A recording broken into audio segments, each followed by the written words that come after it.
Assalamualaikum warahmatullahi wabarakatuh. Perkenalkan, nama saya Srawati, NIM 2102222249. Di sini saya akan menjelaskan sedikit materi tentang e-governance. Mungkin langsung saja, perkembangan dari e-government ke e-governance. Pada era digital yang terus berkembang, pemerintah di berbagai negara semakin menyadari pentingnya digitalisasi dalam menjalankan tugas-tugas pemerintahan. Namun, perkembangan dari e-government ke e-governance menunjukkan perjalanan transformasi yang lebih luas dan strategis. Jika e-government berkaitan dengan implementasi teknologi untuk meningkatkan efisiensi dan efektivitas pemerintah, maka e-governance melibatkan partisipasi aktif publik dalam proses pengambilan keputusan dan pembuatan kebijakan. B. Perbedaan e-government dan e-governance. E-government atau pemerintah elektronik adalah penggunaan teknologi informasi oleh instansi pemerintah untuk memberikan informasi dan layanan kepada masyarakat, bisnis, dan instansi pemerintah lainnya. Tujuan utama dari e-government adalah untuk meningkatkan efisiensi, transparan, dan aksesibilitas layanan publik. Contoh penerapan e-government termasuk layanan e-KTP, pembayaran pajak online, serta portal informasi publik. Sementara e-governance atau tata kelola elektronik melangkah lebih jauh dari sekedar penyediaan layanan layanan publik. E-governance mencakup penggunaan teknologi untuk memfasilitasi partisipasi masyarakat dalam proses pengambilan keputusan dan pelaksanaan kebijakan, melibatkan interaksi yang lebih aktif antara pemerintah dan warga, serta meningkatkan transparansi dan akuntabilitas. Contoh e-governance termasuk platform partisipasi publik online, sistem e-voting, dan konsultasi kebijakan melalui media sosial. Selanjutnya, manfaat e-governance bagi warga negara dan pemerintah. 1. E-governance memiliki manfaat yang signifikan bagi warga negara dan pemerintah. Bagi warga negara, e-governance memberikan kesempatan untuk berpartisipasi secara aktif dalam pembuatan kebijakan dan pengambilan keputusan. 2. Selain itu, e-governance juga memungkinkan warga negara untuk mengakses informasi pemerintah dengan lebih mudah. Informasi tentang kebijakan publik, anggaran, atau proyek pembangunan dapat diakses secara transparan melalui platform digital yang disediakan. Selanjutnya, e-governance juga meningkatkan transparansi dan akuntabilitas pemerintah karena semua proses dan keputusan dapat dilacak dan dipertanggungjawabkan melalui platform digital. Tantangan dalam mengimplementasikan e-governance. 1.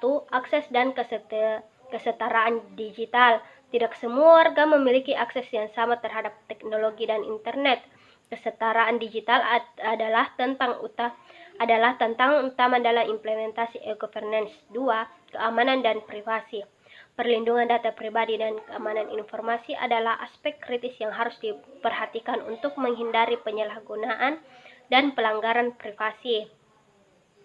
3. Kemampuan dan kesiapan teknologi. Infrastruktur teknologi yang memadai dan kemampuan teknis dan aparat pemerintah serta masyarakat menjadi faktor paling penting dalam suksesnya penerapan e-governance. C. Teknologi dan kunci yang mendorong transformasi menuju e-governance. Ada beberapa teknologi yang menjadi pendorong utama dalam pengembangan e-governance, antara lain Internet of Things atau IoT.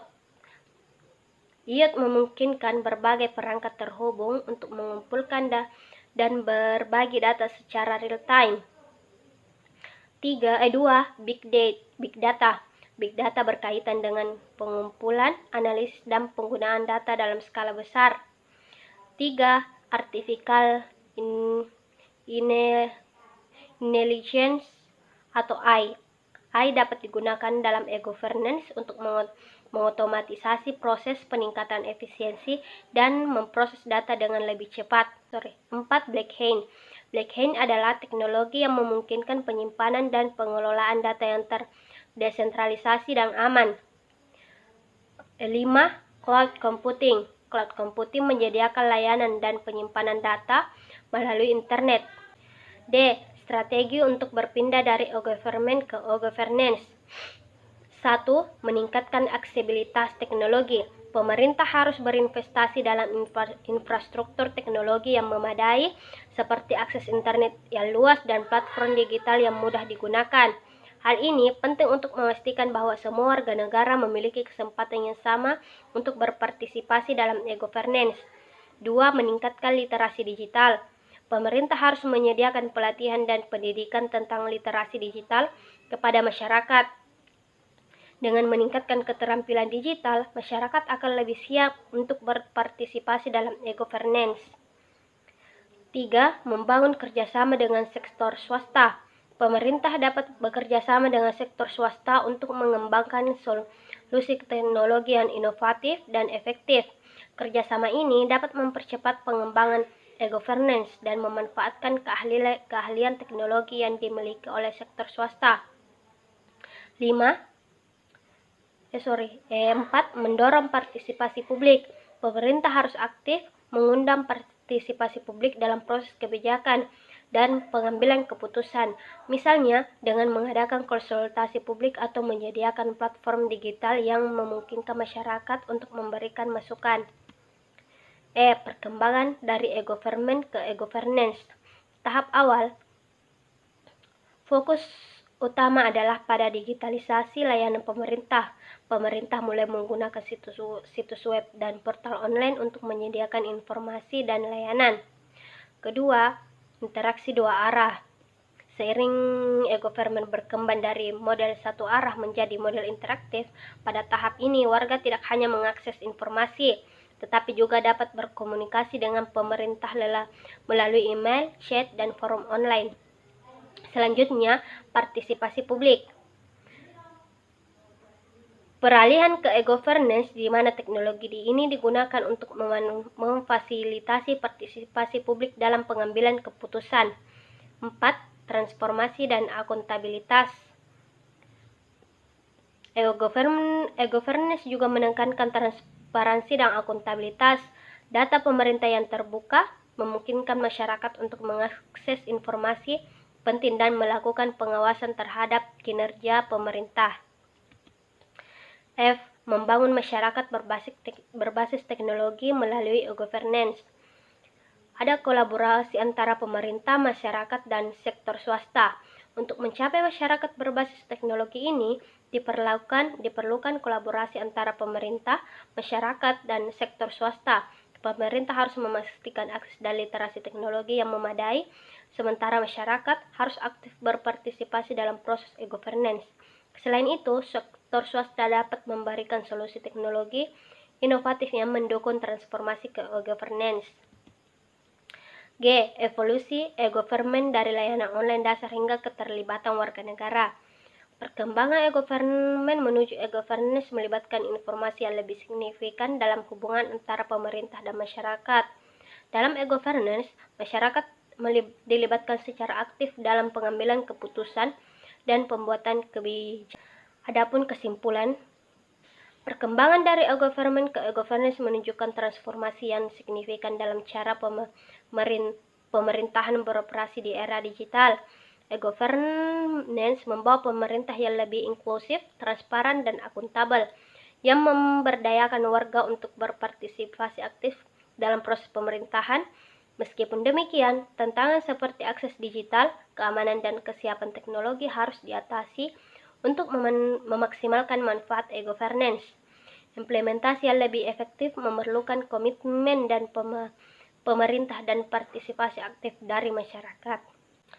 Itulah materi yang dapat saya sampaikan pada hari ini. Adapun pertanyaan dari teman-teman sekalian, yang pertama dari Nur Saidah, yaitu bagaimana implementasi e-governance dapat meningkatkan partisipasi publik dibandingkan dengan e-government yang lebih fokus pada penyediaan layanan. Yang pertama adalah interaksi dua arah. E-governance menyediakan platform untuk komunikasi dua arah antara pemerintah dan warga negara. Kedua, transparansi dan akuntabilitas. Dengan e-governance, informasi pemerintah lebih mudah diakses oleh publik. Yang ketiga adalah kolaborasi dalam pembentukan kebijakan. E-governance seringkali melibatkan partisipasi publik dalam tahap awal pembentukan kebijakan. Pertanyaan kedua dari Darna Hardianti. Apa tantangan privasi dan keamanan yang dihadapi dalam e-governance dan bagaimana mereka dapat diatasi? Nah, yang pertama adalah tantangan privasi. Pengumpulan data pribadi. Pemerintah mengumpulkan sejumlah besar data pribadi untuk berbagai layanan. Hal ini meningkatkan risiko pelanggaran privasi jika data tidak dikelola dengan benar. Kedua, penggunaan data yang tidak tepat. Data yang dikumpulkan bisa disalahgunakan untuk tujuan yang tidak sah atau di luar konteks asli pengumpulannya. 3. Transparansi penggunaan data. Warga seringkali tidak mengetahui bagaimana data mereka digunakan, siapa yang memiliki akses, dan untuk tujuan apa data tersebut digunakan. Tantangan keamanan, serangan siber. Governance menjadi target utama serangan siber seperti peretasan, malware, dan phishing. 3. Kebocoran data. 2. Kebocoran data. Risiko kebocoran data meningkat dengan jumlah data yang besar dan sistem yang terhubung. Adapun pertanyaan dari Saudari Modarni, apa saja strategi yang dapat digunakan untuk memastikan keberlanjutan skalabilitas sistem e-governance? Pertama, perencanaan dan desain arsitektur yang matang. Memastikan bahwa sistem e-governance dirancang dengan arsitektur yang modular dan fleksibel, memungkinkan penambahan fungsi baru tanpa mengganggu sistem yang sudah ada. Kedua, adopsi teknologi terkini, memanfaatkan teknologi terbaru seperti cloud computing untuk skalabilitas, big data untuk analisis data besar, dan artificial intelligence untuk otomatisasi dan peningkatan layanan. Ketiga, keamanan dan privasi data, menerapkan protokol dan keamanan yang kuat untuk melindungi data sensitif warga negara dan memastikan kepatuhan terhadap regulasi privasi data seperti GDPR atau aturan lokal lainnya. Keempat, pelatihan dan pendidikan, melakukan pelatihan berkelanjutan bagi pegawai pemerintah dan pemangku kepentingan lainnya untuk memastikan mereka menggunakan sistem dengan efektif. Selanjutnya pertanyaan dari Saudari Nur Awalia. Apa saja manfaat utama yang ditawarkan oleh e-governance? Manfaat utama e-governance, transparansi dan akuntabilitas. E-governance meningkatkan transparansi dalam administrasi publik dengan memungkinkan warga mengakses informasi pemerintah secara langsung. 2.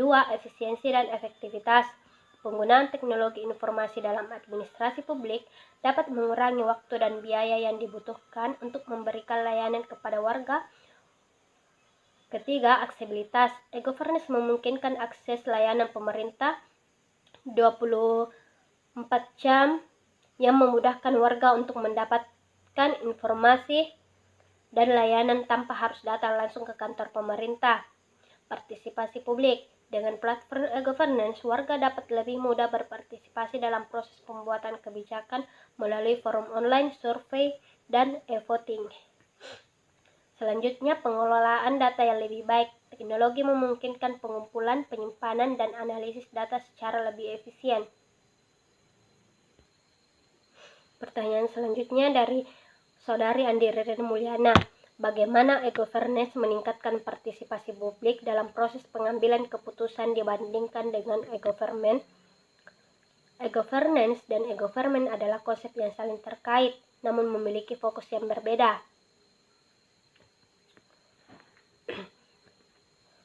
Bagaimana e-governance meningkatkan partisipasi publik dibandingkan dengan e-government? Antara lain, partisipasi aktif dan interaktif. E-government biasanya melibatkan penyediaan informasi dan layanan kepada masyarakat melalui platform digital seperti situs web resmi pemerintah yang menyediakan layanan administrasi online, pembayaran pajak, atau pengajuan dokumen. Sementara, e-governance di sisi lain menekankan pada keterlibatan aktif masyarakat dalam proses pengambilan keputusan. Ini melibatkan penggunaan teknologi untuk mengadakan forum diskusi online, jajak pendapat, konsultasi publik, dan platform partisipasi lainnya di mana masyarakat dapat memberikan masukan, pendapat, dan saran langsung kepada pemerintah. Mungkin itu saja yang dapat saya sampaikan, lebih dan kurangnya mohon dimaafkan. Billahi fisabilil haq fastabiqul khairat. Assalamualaikum warahmatullahi wabarakatuh.